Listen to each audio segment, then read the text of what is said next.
Hi అండి, welcome to Pavithra's cookbook. ఈరోజు నేను మీకు ఒక రెసిపీని చూపిస్తున్నానండి. ఇది ట్రెడిషనల్ పాతకాలపు రెసిపీ అండి. అదే అమృత ఫలం. ఈ అమృత ఫలంని మీరు బ్రేక్ఫాస్ట్గా కానీ స్నాక్గా కానీ కన్జ్యూమ్ చేయొచ్చు. అండ్ చాలా అంటే చాలా ఈజీగా తయారు చేయొచ్చండి. ముందుగా ఒక బౌల్లోకి 3 కప్పుల పుల్లటి మజ్జిగని యాడ్ చేసుకోవాలి. అందులోకి చిటికెడంత పసుపు, రుచికి సరిపడా ఉప్పు,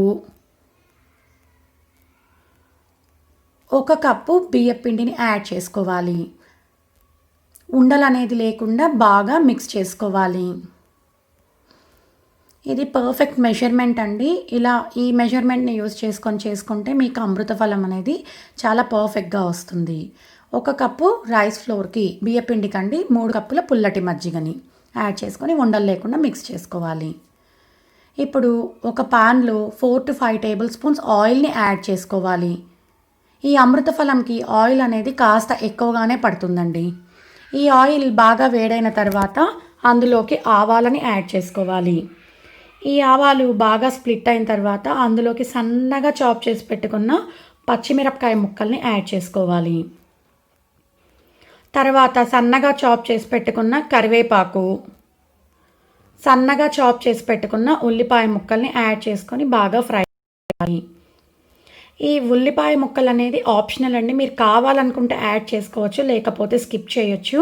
అండ్ మీ టేస్ట్కి తగినంత ఉల్లిపాయల్ని యాడ్ చేసుకోవచ్చు. ఇందులో నేనైతే ఒక పెద్ద సైజు ఉల్లిపాయని యాడ్ చేసుకున్నాను. ఇవి ట్రాన్స్పరెంట్గా తయారయ్యే వరకు ఫ్రై చేసుకోవాలి.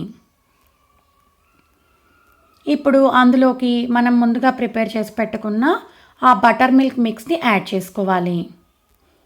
యాడ్ చేసుకునేటప్పుడు ఇలా స్టిక్తో కలుపుకుంటూ యాడ్ చేసుకోవాలి. ఒకేసారి యాడ్ చేయకండి, నెమ్మదిగా కొద్దిగా ఇలా యాడ్ చేసుకోండి. ఒకేసారి యాడ్ చేసుకుంటే బాగా లంబ్స్ ఉండలు కట్టేస్తుందండి. కాబట్టి మెల్లగా యాడ్ చేసుకుంటూ మిక్స్ చేసుకోవాలి.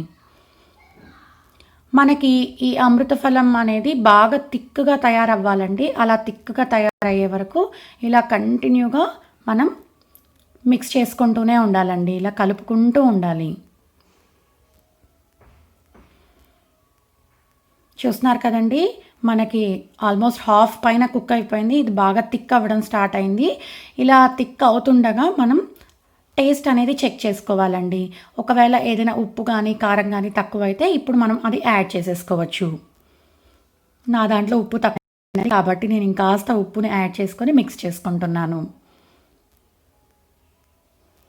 ఇలా కంటిన్యూగా మిక్స్ చేసుకోవాలి. చూస్తున్నారు కదండి ఎంత థిక్గా తయారైందో. ఇలా థిక్గా తయారయ్యి పెనం నుంచి సపరేట్ అవుతున్నప్పుడు మనం అందులోకి సన్నగా చాప్ చేసి పెట్టుకున్న కొత్తిమీరని యాడ్ చేసుకొని మరొకసారి బాగా మిక్స్ చేసుకోవాలి.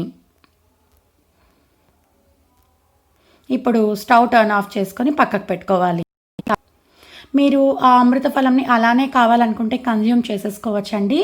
లేదంటే స్వీట్స్ లాగా పీసెస్ని కట్ చేసుకొని కూడా కన్జ్యూమ్ చేసుకోవచ్చు. ఇప్పుడు అలా పీసెస్లా కట్ చేసుకోవాలంటే ఏదైనా ఒక ట్రేకి కానీ స్టీల్ ప్లేట్కి కానీ ఆయిల్ని అప్లై చేసుకోవాలి. ఆయిల్ని అప్లై చేసుకున్న తర్వాత మనం ప్రిపేర్ చేసి పెట్టుకున్న ఆ అమృత ఫలంని యాడ్ చేసుకోవాలి.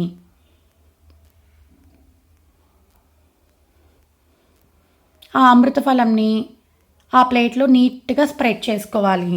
ఈవెన్గా స్ప్రెడ్ చేసుకోండి.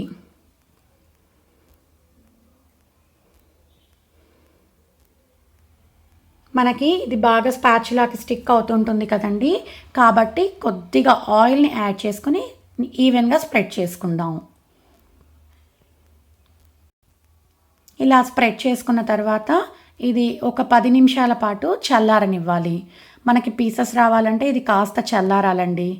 చూస్తున్నారు కదండి, ఇప్పుడు మన చేతికి అసలు అదే అంటుకోవడం లేదు. కాబట్టి ఒక నైఫ్ తీసుకొని పీసెస్ లాగా కట్ చేసుకోవాలి. మీరు ఇది కావాలనుకుంటే డైమండ్స్ లాగా కానీ స్క్వయర్స్లా కానీ మీకు కావాల్సిన షేప్లో మీరు కట్ చేసుకోవచ్చు. ఇది మనం పీసెస్లా కట్ చేసుకునేటప్పుడు నైఫ్కి ఆయిల్ని గ్రీస్ చేసుకుంటే నీట్గా వస్తుంది. ఇలా మనం ఆ పీసెస్ని రిమూవ్ చేసుకొని వేరొక ప్లేట్లోకి ట్రాన్స్ఫర్ చేసుకోవాలి. అంతే అండి. ఎంతో టేస్టీ అమృత ఫలం తయారైపోయింది. ఇది డైరెక్ట్‌గా ఇలానే కన్జ్యూమ్ చేసేసుకోవచ్చు. దీనికి చట్నీ ఏం అవసరం లేదు. చాలా ఈజీగా ఉంది కదండీ! అండ్ పుల్లగా చాలా బావుంటుంది. Thanks for watching. Please subscribe to our channel Pavithra's cook book.